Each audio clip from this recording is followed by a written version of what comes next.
We'll start off with Emily Giambalvo from the Washington Post. Hey, Mark. I was just curious, did you see anything on the film offensively that was maybe different than what you saw in real time, or explains it more? And what do you try to emphasize in these 2 days on a quick turnaround to move forward? Yeah. What I thought after the game, one is Penn State was terrific on defense. The rotations were spot on and did a great job with it. We failed to run a few plays right late. And then we missed some open shots too. But give them credit. Their defense was great. We have to get better at moving the ball. We got better with their pressure as the game wore on. We had a lot of turnovers early, and I thought we got better with that. So,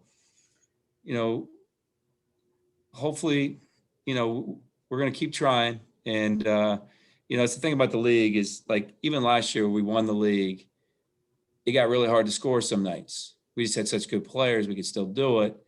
And then we'd have to make changes. So you always have to keep trying to stay ahead of your competition. And we weren't ahead of it offensively the other night.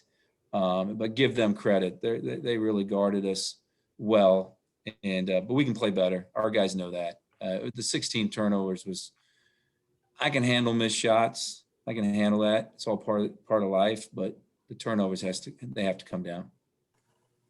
Daniel Oyefusi, Baltimore Sun. Hey, Mark, just staying on the topic of the offense, you mentioned on Friday night that the team, sometimes when the play breaks down, they're having trouble with, just the movement and moving off the ball. I mean, this season, have you found yourself kind of more like calling more set plays and whatnot? And if so, I mean, what advantages, disadvantages may come with that? Well, I got to be protective of my program here. I'm calling a lot less set plays because we're having trouble remembering plays when we move guys around to different positions during the game. So, especially late in the game, if you watch our history of us, and we've been really good in close games over the years, we run a lot of sets. We called a few sets late in that game, and we didn't execute them very well. So, keep dry running it. You keep working with them. I've said all year, we've really tried to simplify it. It's who we are. I keep trying to figure it out. We got a little bit better, right? Our defense has come a long ways. Our offense was getting better, right? And it wasn't very good the other night. And so we'll try to keep plugging away this time of year. Usually in February, you have to change a few things to try to get better. Hopefully it'll work. Hopefully guys will play with more confidence. Hopefully we'll make a few more shots than we did, but no, it's different than I'd like to coach, but it's the way I have to coach. And so if you guys were at practice every day, you're in our meetings, you'd understand. I got to be protective of my program with this answer. And we just keep trying to figure it out as coaches and make it where the players can be comfortable out there and try to be aggressive, but also be, understanding of where they're supposed to go and what they're, supposed to be doing. So it's been a huge challenge for me. That's why we put so much into our defense, but we'll keep plugging and see what happens. Who knows, tomorrow we might make every shot. We'll see. Alif Kareem, WDVM.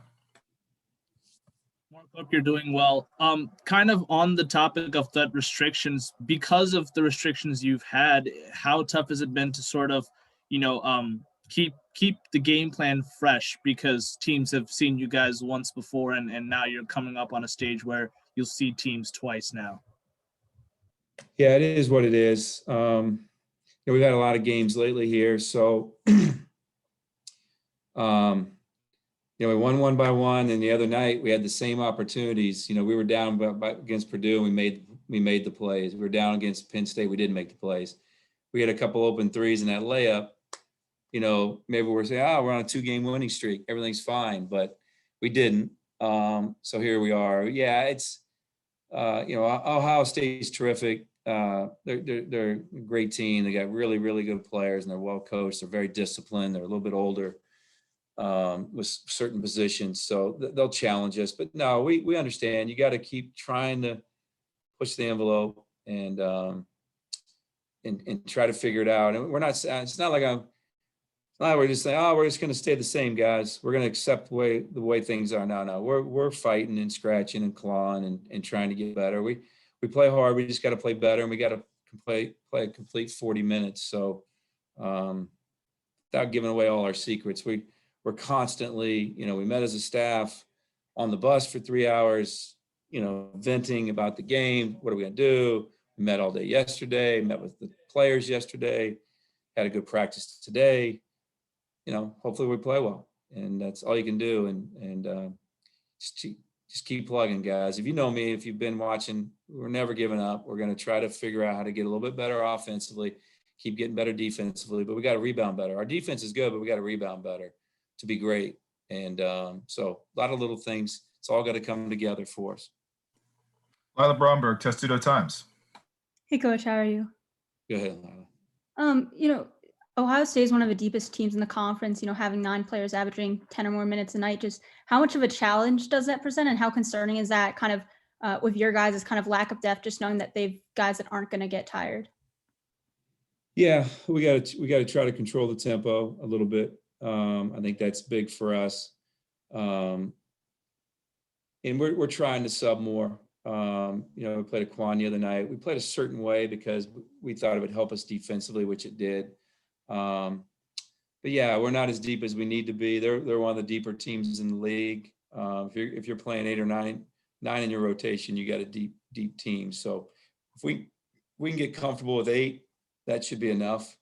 We're comfortable at 7. We're just trying to figure that 8th guy. And it might be 2 guys, 8, 9 playing that 8th, 10 minutes or whatever it is a game for us. So we're trying. We keep plugging. Guys are working. Just haven't gotten there yet. Last question today, Jacob Steinberg, WMUC. Hey, Coach, you talked a little bit earlier about the movement, and when Darryl spoke to us after the Penn State game, he mentioned that the guards need to do a better job of making themselves available, particularly when the bigs are in trouble as an outlet. Was that something that you noticed as well after watching the film? Yeah, I mean, it's a simple game, right? You either got to be able to catch the ball coming to it, or if you're overplayed, you got to catch the ball going to the basket. And we couldn't do either. So that makes it really hard. And I played for a guy, he'd be like, Turge, if you can't get open coming to the ball and you can't get open backdoor if you're overplayed, I can't play you. It's that simple, right? So we continue to work on it.